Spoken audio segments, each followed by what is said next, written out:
I've got some potato skins. So I use the middles for making fish cakes, and I'm just going to stick them in the oven and get them crispy. I'm going to do a filling with them. This is a really nice, simple, kind of snacky lunch kind of dish. Really easy to knock up. Fillings again, you can play around with them. I mean, in all honesty, you could just bake them, and then in the middle you could put a tin of baked beans with the little sausages in, those things. Love those. That would be fine. However, because I'm a chef, I'm going to do with something a little bit more. So I'm just going to bake these 200, 195 degrees, something like that, till they're nice and crispy. So, whilst they are baking, I am going to make the filling. So here I have half an onion. Going to chop it nice and thin. Then into that, found at the bottom of the fridge, and don't pretend that this doesn't happen in your fridge either, some celery. But I'm going to use it. Let's not waste things. Take the ends off. It's got a freshness of flavour. It will still be absolutely fine, right? It's not crispy and it's not crunchy like you want celery to be. However, I am going to bake this, okay? Thinly slice it, chop it up small like the onion. Basically here, I'm making a kind of a version of a Waldorf salad. Celery, onion, blue cheese is going to go in, right? Big powerful kick, strong. I'm going to bake it all together.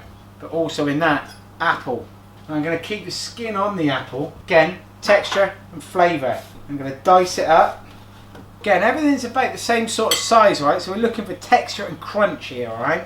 I mean, this is a nice alternative to a sandwich at lunchtime. Takes a bit more work, but, you know, some of us have got a bit more time on our hands now.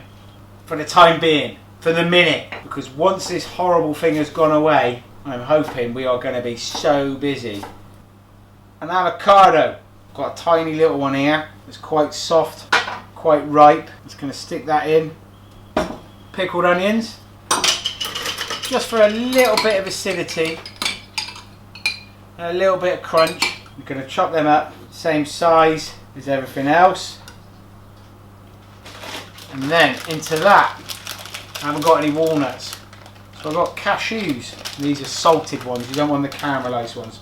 Although I suppose a mixture of half and half might be quite nice. Just run your knife through it once. Don't speak with your mouth full, particularly of nuts. And then the blue cheese. So here it's Roquefort, big, strong, powerful, really salty. I'm just going to kind of start to crumble it. Just get my hands in and start working everything in. Break that avocado down, start breaking the cheese down, mixing everything together. You can feel the avocado breaking up, and you can feel the cheese kind of just not melting but just squishing a little bit and coating. Okay, so literally in the time it's taken me to mix that,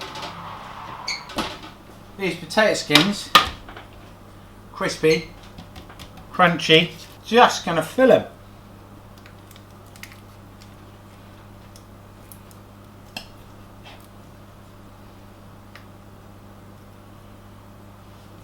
Pack it in, and then on the top of them, I'm going to give a little grate Parmesan cheese as well. Potato skins, full. Then, bit of cheese, grated Parmesan. Onto the top. I mean, straight cheddar would be fine, but there's something great about Parmesan and Roquefort as two cheeses together, because they've both got a really high salt content, and that works so nicely with the savouriness of the nuts and the sweet acidity that you get with apples. I mean, how lovely do they look?